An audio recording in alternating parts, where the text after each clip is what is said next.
প্রকৃতির মধ্যে হিলিং একটা প্রপার্টিস আছে। তাই যখনই মনটা একটু ভালো না লাগে, প্রকৃতির কাছাকাছি চলে যাবেন, মনটা খুব ভালো হয়ে যাবে। তো হাঁটতে, হাঁটতে ভাবলাম আপনাদের সবার সঙ্গে একটু গল্প করে নেই। আপনি ভাবলেন কি করে যে আপনাকে মন থেকে ভালোবাসে না, সে আপনার সন্তানকে ভালোবাসবে? যার গাছই পছন্দ না, সে কিভাবে সে গাছের ফল পছন্দ করবে?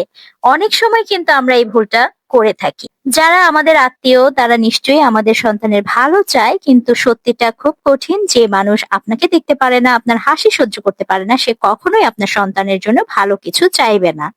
সন্তান তো আপনারই রক্ত মাংস, তাই না? আপনার চোখ, আপনার স্বভাব, আপনার অস্তিত্ব গাঁথা তার মধ্যে।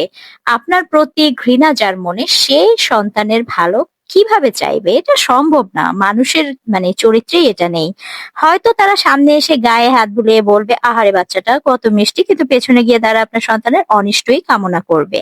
এইসব মুখোশধারী মানুষদের থেকে তাই সাবধানে থাকবেন, কারণ এই ভুয়া ভালোবাসা আসলে বিষের মতো হয়ে থাকে। ধীরে ধীরে দেখবেন তারা আপনার সন্তানের মাথায় হাত বুলিয়ে তাকে ভুল বার্তা শেখাবে, ছোট করে ভেতর থেকে ভেঙে ফেলতে চাইবে।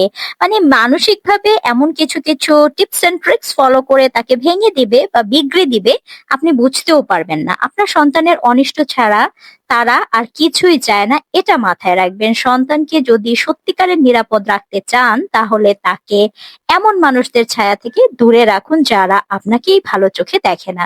কারণ যে গাছকে ঘৃণা করে সে কখনোই চায় না গাছটা ফল দিক। রিমেম্বার।